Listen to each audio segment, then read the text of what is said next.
a ocupar as ruas de várias capitais brasileiras.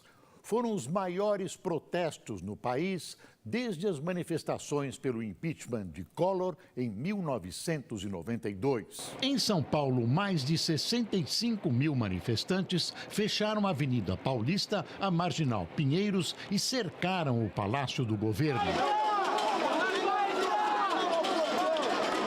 Em Brasília, 5 mil protestam e grupo invade a cobertura do Congresso Nacional. No Rio de Janeiro, 100 mil pessoas saíram às ruas. Houve confronto com vários feridos durante a invasão da Assembleia Legislativa.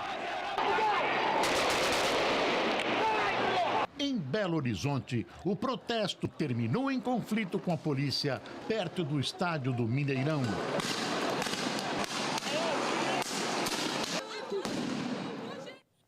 Em São Paulo, a 5ª manifestação contra o aumento das passagens começou pacífica. Mas depois de mais de 5 horas de protestos, o ato terminou em confusão em frente ao Palácio do Governo.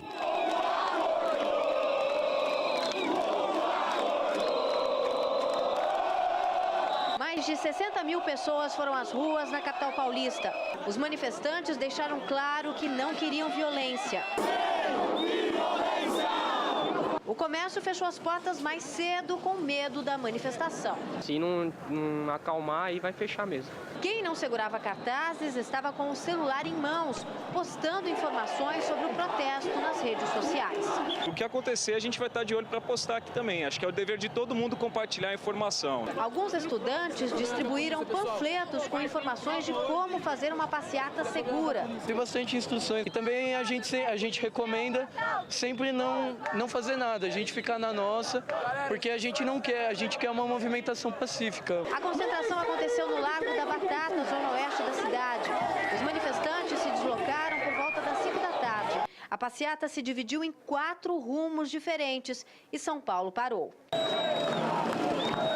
São poucos os policiais militares e eles apenas escoltam a manifestação. Os próprios manifestantes vão abrindo o caminho. E eles agora vão entrar na Marginal Pinheiros, uma das principais vias da cidade de São Paulo. Eu consigo fechar a pista local para dar segurança para vocês. A caminhada foi puxada, mas os manifestantes estavam cheios de disposição. Alguns foram até a Avenida Paulista. A Avenida Paulista, da região central de São Paulo, foi tomada pelos manifestantes. Com faixas e gritos de ordem, eles percorreram toda a extensão da Paulista.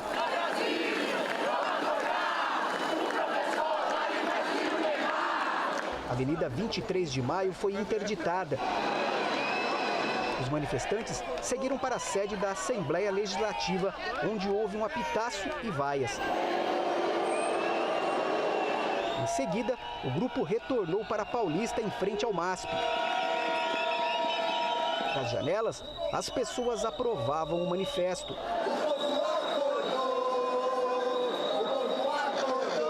A polícia acompanha de longe todo o movimento e fechou os principais pontos de acesso à região. Apesar da grande quantidade de gente, não houve incidente. Uma parte da multidão que se reuniu no Largo da Batata seguiu encaminhada pela Avenida Faria Lima. Não houve nenhum incidente durante o percurso. Nas ruas era visível o apoio ao movimento. O povo está cobrando que isso aqui volte a ser um país. Depois de caminhar por mais de 6 quilômetros, uma boa parte dos manifestantes se reuniu na Ponte Estaiada, um dos cartões postais da cidade. Do alto era possível ver bem o tamanho do protesto. Um grupo seguiu em direção ao Morumbi, onde fica o Palácio dos Bandeirantes. Parte dos manifestantes chegou até a sede do governo paulista, mas o pedido de paz, estampado em bandeiras como esta, foi ignorado por alguns manifestantes. Eles tentaram forçar a entrada no palácio, mas não conseguiram.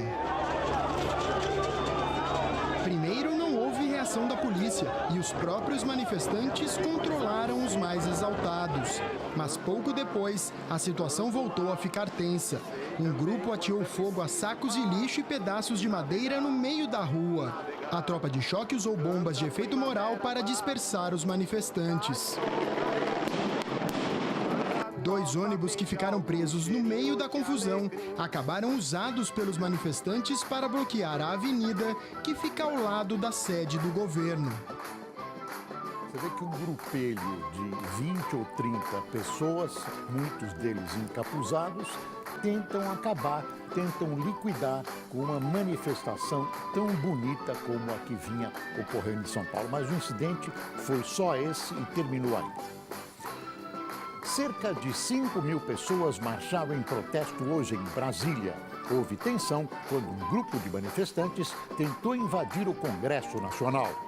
A manifestação começou pacífica, com uma passeata até o Congresso Nacional. No início da noite, os jovens passaram do limite do Congresso e invadiram o espelho d'água, bem na entrada da Câmara e do Senado.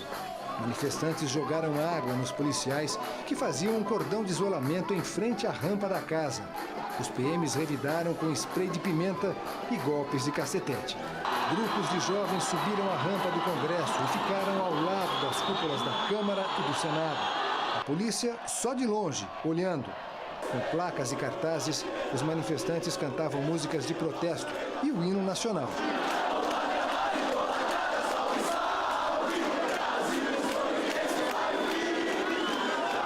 Eles tomaram a parte de cima do Congresso, as ruas próximas, todo o gramado, inclusive aqui onde nós estamos, que é a plataforma que dá acesso ao Congresso Nacional.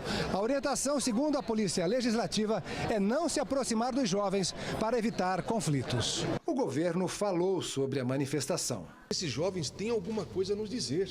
Esses jovens nos apontam angústia, nos apontam, e se alcança uma grande repercussão de mobilização, é porque corresponde ao anseio de muita gente. Nós não vamos nos furtar o papel de assegurar a lei e a ordem. Agora, podemos fazê-lo e queremos fazê-lo sempre que possível, de maneira pacífica.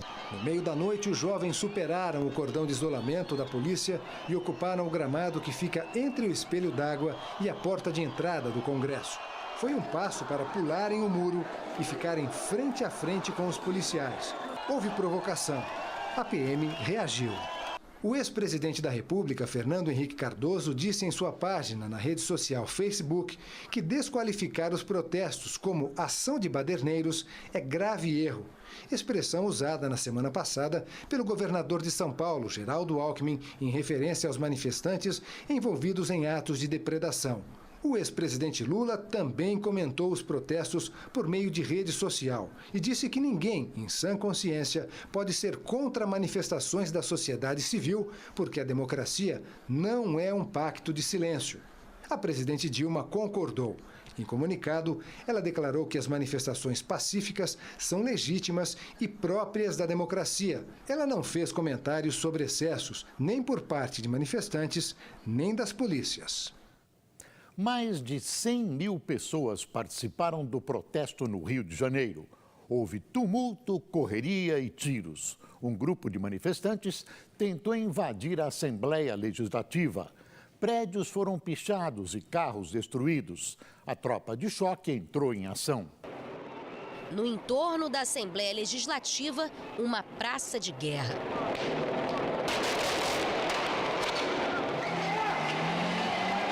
Uma reviravolta na manifestação de milhares de jovens que começou pacífica. Em menor número, os policiais se escondiam atrás dos pilares da Assembleia e tentavam conter a confusão com bombas de gás lacrimogênio e sprays de pimenta. Para se proteger, os PMs foram obrigados a se trancar no prédio do governo. Numa rua lateral, policiais que davam apoio ficaram sem saída. Este agente, a paisana, deu tiros de fuzil para o alto e se desesperou quando acabou a munição. Ele também atira com uma pistola. A polícia não conseguiu conter a confusão. Um policial chegou a ser espancado. Desacordado, ele teve que ser arrastado pelos colegas de farda. Livres das forças policiais, os manifestantes atacaram a Alerj, picharam os muros, jogaram pedras nas janelas e atearam fogo contra as barricadas improvisadas que os policiais colocaram nas portas. Alguns ainda tentaram negociar com os manifestantes, mas não conseguiram. Durante o tumulto, diversas pessoas ficaram feridas. Carros que estavam estacionados nas ruas foram depredados. Um cenário bem diferente daquele visto no início da manifestação. O termômetro das ruas. Fernando Mitre comenta. Nas primeiras manifestações, as ideias transmitidas pelas declarações colhidas pelos repórteres quase ao acaso entre os que protestavam não chegavam a formar um todo com alguma coerência. Os jovens iam disparando suas reivindicações para todo lado, sem nenhum elo entre elas. Um quadro caótico, que na internet vai longe. E os tumultos em que os baderneiros de sempre, que aliás continuam por aí firmes, contracenavam com excessos da polícia, completavam a paisagem. Mas aos poucos, a insatisfação começou a tomar forma. E é claro, ela vai muito além do preço da passagem de ônibus. Não faltam políticos querendo tirar vantagem do que está acontecendo. Isso é óbvio. Mas não menos óbvio seria prestar mais atenção à pauta de reclamações, ainda não propriamente ordenada, que se expressa nas ruas. Inflação, má qualidade do serviço público, corrupção, insegurança, desencanto da moçada, desconfiança do futuro, tudo isso já está marcado no termômetro das ruas. Outras capitais pelo Brasil também tiveram protestos com milhares de pessoas nesta segunda-feira. Em Belo Horizonte, 20 mil ocuparam as ruas do centro da cidade. Depois, a multidão decidiu seguir em direção ao estádio do Mineirão, onde ocorria a partida entre Nigéria e Tahiti pela Copa das Confederações. Houve confronto com a polícia, que usou bombas de gás lacrimogêneo e balas de borracha para dispersar os manifestantes. Pelo menos 2 pessoas ficaram feridas. Em Porto Alegre, o protesto também terminou em confronto na região central. Manifestantes atacaram policiais com pedras e a tropa de choque revidou. Em Salvador, cerca de 8 mil pessoas fecharam uma das principais avenidas da cidade. O trânsito ficou complicado, mas o protesto foi pacífico. 10 mil foram às ruas em Curitiba. Sem conflitos, o protesto pelas ruas centrais da cidade foi contra a tarifa de ônibus e contra a corrupção. Evidentemente, a vaia recebida pela presidente Dilma Rousseff na abertura da Copa das Confederações não pode ser isolada do contexto das manifestações que ocorrem em todo o país. As razões são fluidas, desde torcedores que vaiam tudo, exigência de melhores serviços, corrupção, impunidade, custos extorsivos de estádios imperiais, etc., etc. Claro que a presidente em si tem o seu quinhão nas vaias, mas, acima de tudo, elas aparentemente se dirigem às instituições políticas do país que sua figura acaba encarnando no imaginário popular. Instituições cuja distância dos problemas da população tem sido cada vez maior. Protestos contra o aumento no preço das passagens de ônibus ganharam as ruas fora do país. Manifestantes protestaram em algumas cidades dos Estados Unidos. Brasileiros que vivem por lá e também na Alemanha, Irlanda e Canadá se reuniram para demonstrar solidariedade. Grandes atos de apoio estão marcados para esta semana em mais de 40 partes do mundo. Os protestos que começaram em São Paulo e no Rio com um tema específico ganharam dimensão nacional. Veja no comentário de Fernando Gabeira. O Brasil entra hoje no mapa internacional das grandes revoltas populares, organizadas na internet e pelas redes sociais. Assim como nos outros países, a revolta começou com 2 temas. No caso nosso, o aumento das passagens de ônibus e os gastos na Copa do Mundo. Mas também, como nos outros países, a revolta vai se ampliando e chega-se ao slogan que já está sendo divulgado agora. Desculpem o transtorno, mas estamos mudando o Brasil. Vem, vamos pra rua, pode vir que a festa é sua, que o Brasil vai estar gigante, grande como nunca se viu.